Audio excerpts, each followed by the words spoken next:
Olá, pessoal, bem-vindos à nossa disciplina de algoritmos de programação.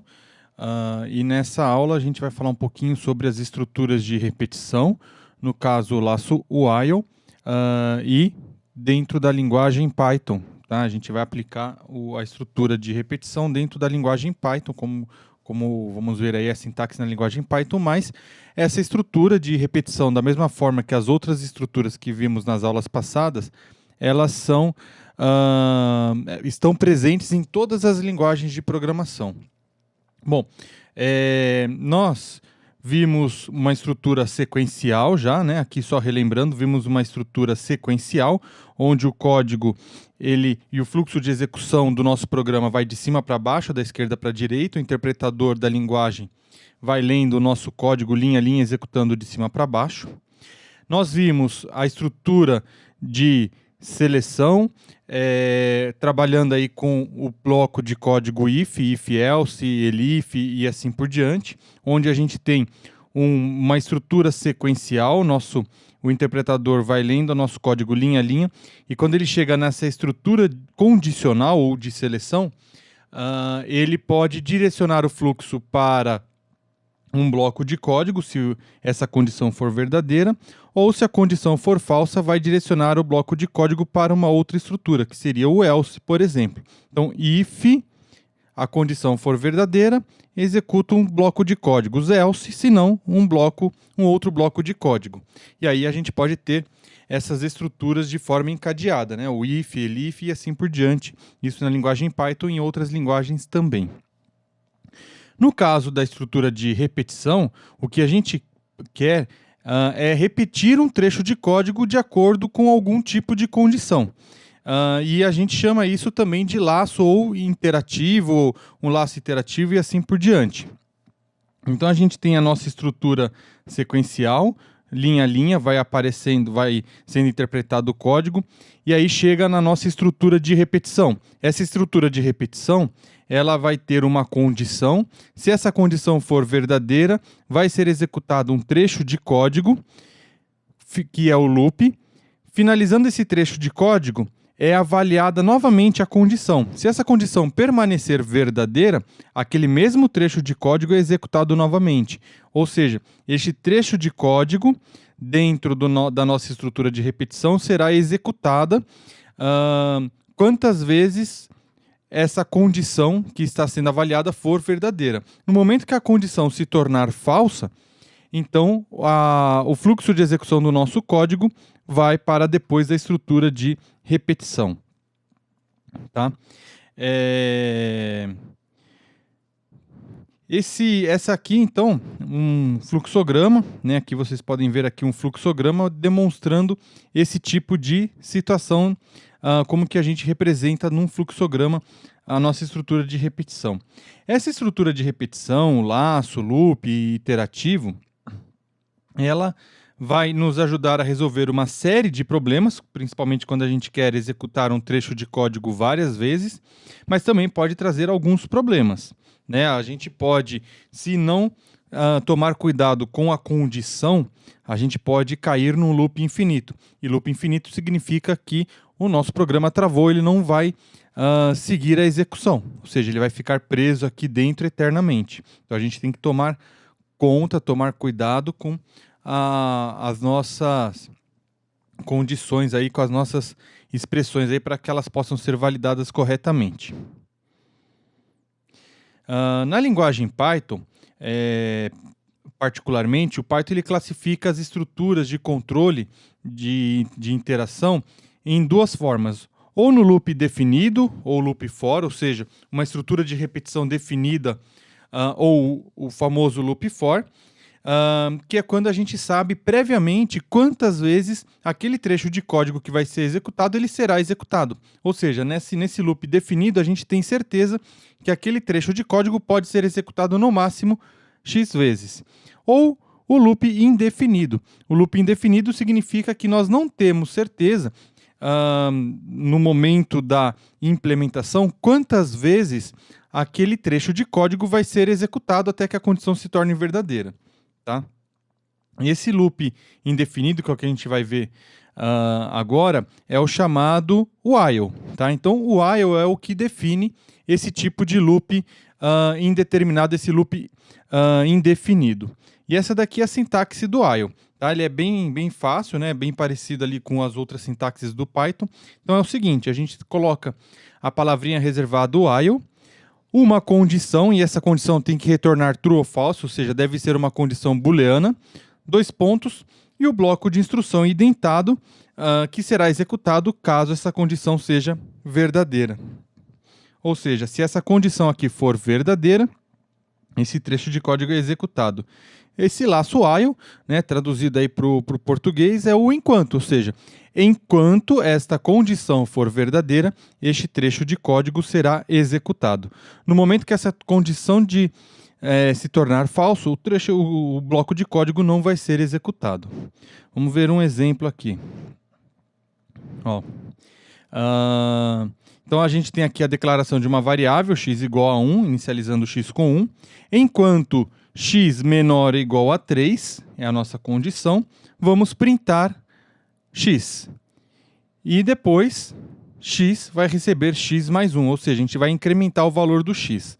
Tá? Então, essas duas linhas de código aqui fazem parte do bloco while, do bloco de repetição.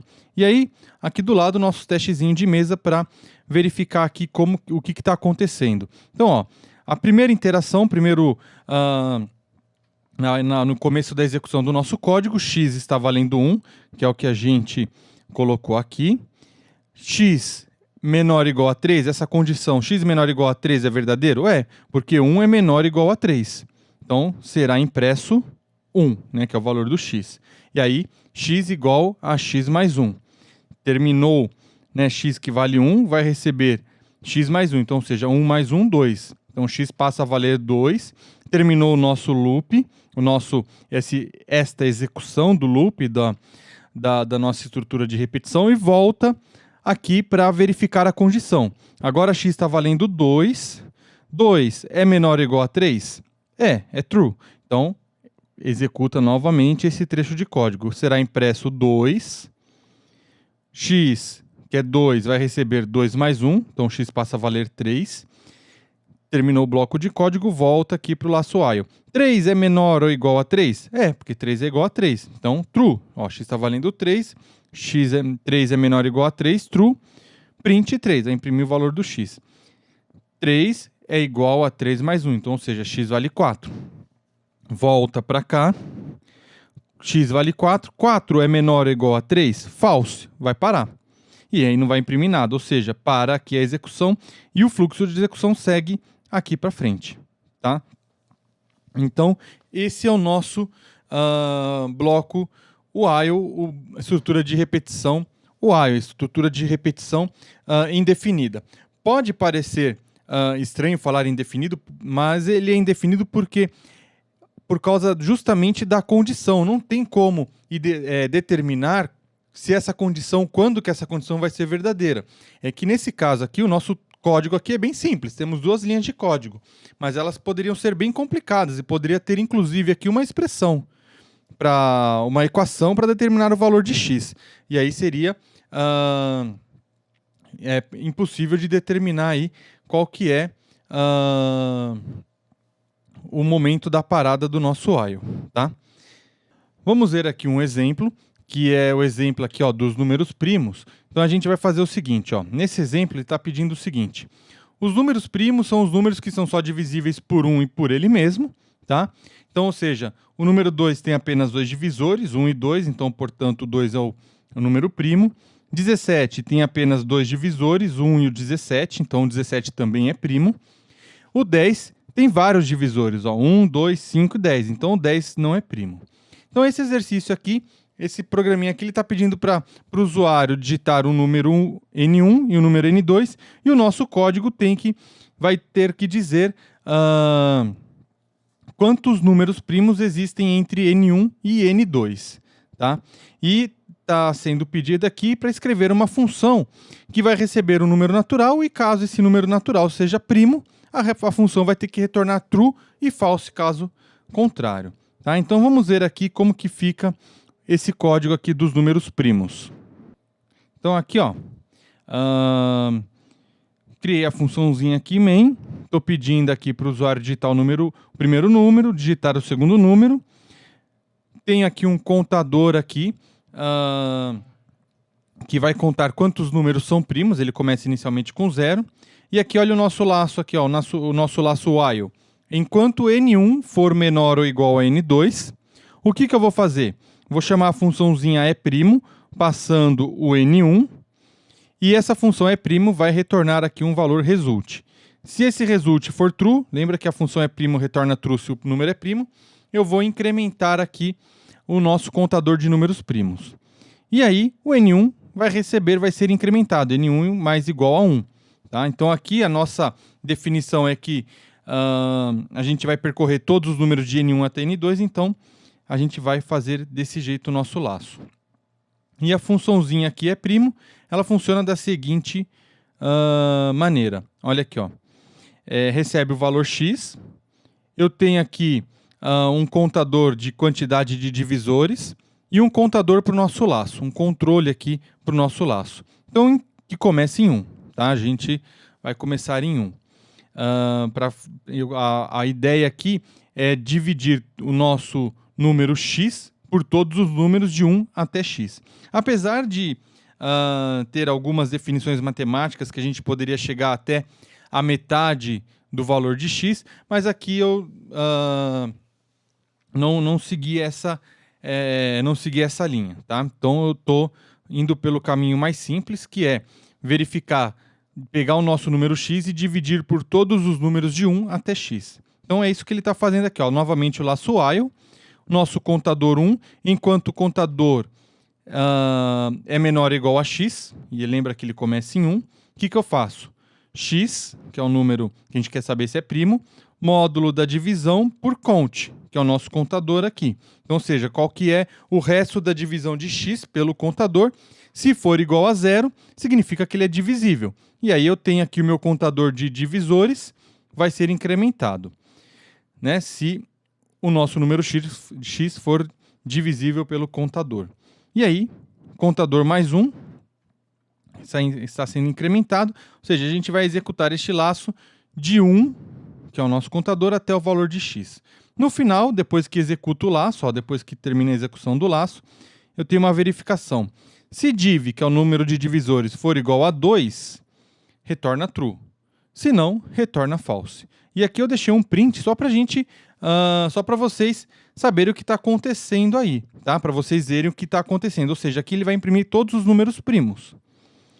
Tá? Então, aí, se a gente executa o nosso código, vamos executar o nosso código aqui, está pedindo, ó, vou digitar aqui o número 1, vou digitar o número 19, de 1 a 19 tem que ter 8 números primos, e é o que acontece.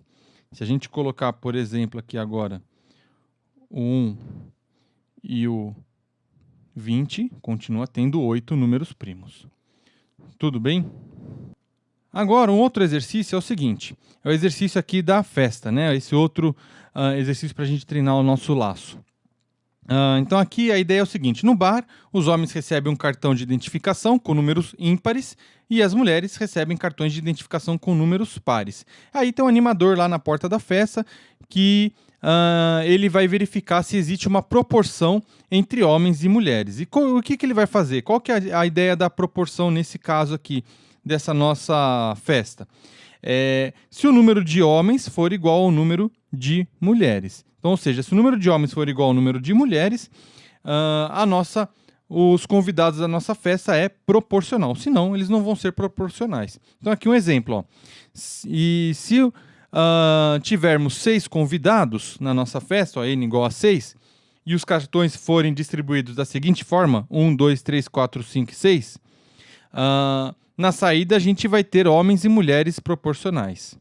Se no caso a gente tiver aqui 8 convidados, então a gente vai ter aqui, e tiver, por exemplo, essa distribuição de cartões, 1, 3, 5, 7, 9, 11, 13 e 15, significa que o número de mulheres e homens não é proporcional.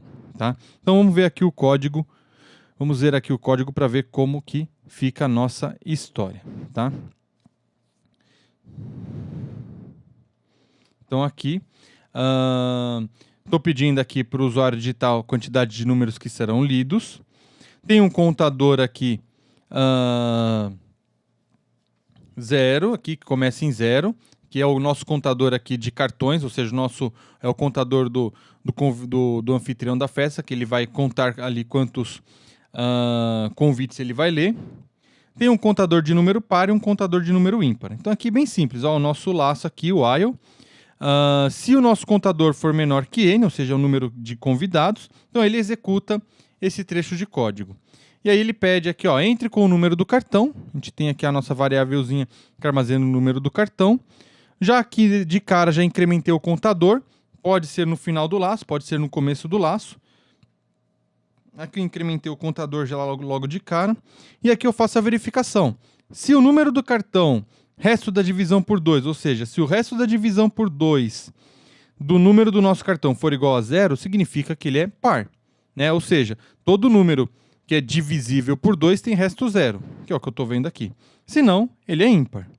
E aí, no final, depois que acabou o loop, ó, que é esse nosso trechinho de código, ele vai executar isso daqui enquanto tiver convidado.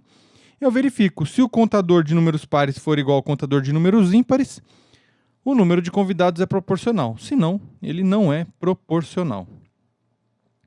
Executando aqui, número de cartões que serão lidos, vamos, por exemplo, colocar aqui 6.